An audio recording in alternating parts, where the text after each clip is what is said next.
नमस्कार विद्यार्थी मित्रांनो, आजच्या व्हिडिओमध्ये आपण नॅशनल इमर्जन्सी म्हणजेच राष्ट्रीय आणीबाणी व इतर आणीबाण्या आज आपण या व्हिडिओमध्ये बघणार आहोत. बरोबर, तर बघूया.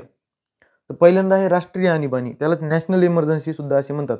तर भारतीय राज्यघटनेच्या कलम 352 मध्ये राष्ट्रीय आणीबाणीची व्याख्या दिलेली आहे. तर राष्ट्रीय आणीबाणी केव्हा घोषित केली जाते बघा, युद्ध, बाह्य आक्रमण किंवा अंतर्गत बंडखोरी यावेळी राष्ट्रपती ही आणीबाणी जाहीर करू शकतात.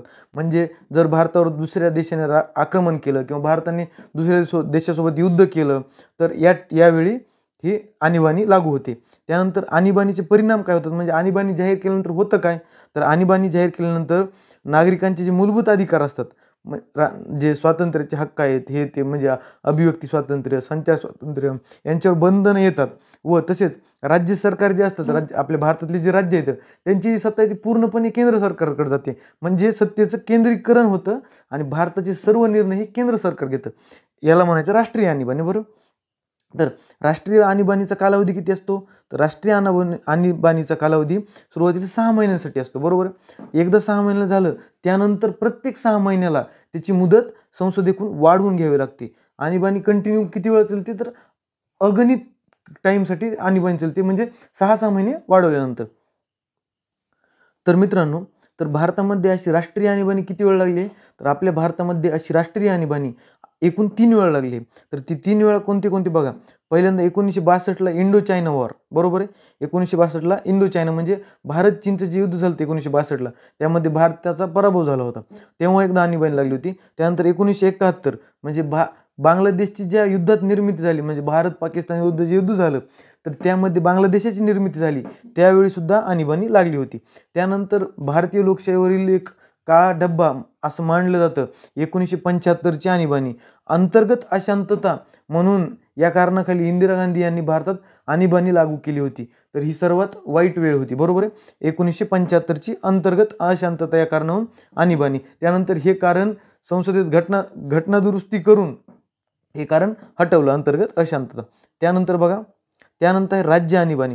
तर आपल्या सर्वांना माहिती आहे की राष्ट्रपती राजवट असते. बरोबर आहे, तर ती राष्ट्रपती राजवट 2 प्रकारची असते. ती कशी बघायची, त्याला पण एक राज्य आणीबाणी असे म्हणतात. याला काय म्हणायचं, राज्य आणीबाणी. बरोबर आहे, तर राज्य आणीबाणी कोणत्या कलमानुसार आहे, तर राज्य आणीबाणी असते कलम 356 नुसार. बरोबर आहे, तर कलम 356 काय म्हणतं बघा, जेव्हा एखाद्या राज्यात संविधानानुसार सरकार चालवणं अशक्य होतं तेव्हा राष्ट्रपती राज्यात आणीबाणी लागू करू शकतात. म्हणजे जर एखादं राज्य आहे बघा, तिथं संविधानानुसार काम करत नाही, म्हणजे एक्स्ट्रा कॉन्स्टिट्युशनल काम होईल, म्हणजे घटनाबाह्य काम होईल त्या राज्यामध्ये, तर राष्ट्रपती त्या राज्यात राष्ट्रपती राजवट लागू करू शकतात. बरोबर, त्यानंतर काय, जर एखाद्या राज्यात लागली राष्ट्रपती राजवट त्यावेळेस काय होतं, राज्य सरकार बरखास्त होतं. म्हणजे मग मुख्यमंत्री, मंत्रिमंडळ यांचं बरखास्त करतात, त्यांना काढून टाकतात आणि ते सत्ता कोणाकडे जाते, राष्ट्रपतीकडे म्हणजेच केंद्र सरकारकडे, आणि त्यांचा एजंट म्हणून राज्यपाल ते काम बघतं. बरोबर आहे, तर त्याला म्हणायचं राष्ट्रपती राजवट.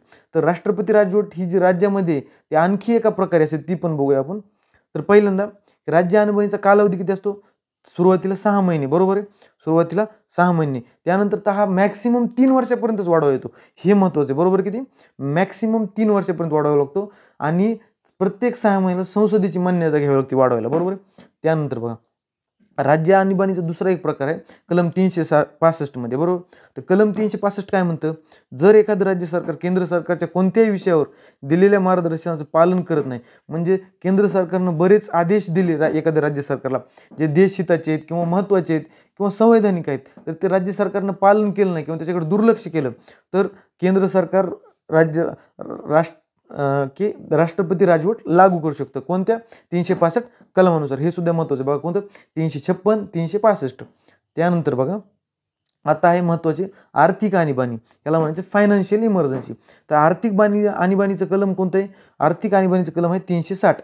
तर 360 कलम काय म्हणतं, जेव्हा देशाची आर्थिक परिस्थिती खूपच बिघडली असते, म्हणजे देश हा डबघाईला आले असते, अर्थव्यवस्था पूर्ण म्हणजे वेतन करणं किंवा जे आपले परकीय भांडवल आहे हे खूपच कमी झालेलं असतं, म्हणजे थोडक्यात अर्थव्यवस्था डबघाईला आली असते, तेव्हा आर्थिक आणीबाणी राष्ट्रपती जाहीर करू शकतात. तर आर्थिक आणीबाणी जाहीर केल्यानंतर काय होतं, त्याचे परिणाम काय होतात, केंद्र व राज्यातील कर्मचाऱ्यांचे वेतन कमी केले जाऊ शकते.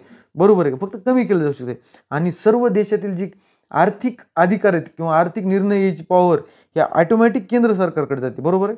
ऑटोमॅटिक ती केंद्र सरकारकडे जाते. सध्या कसं असतं, आर्थिक निर्णय काही राज्य सरकार पण घेतं आणि केंद्र सरकार पण घेतं.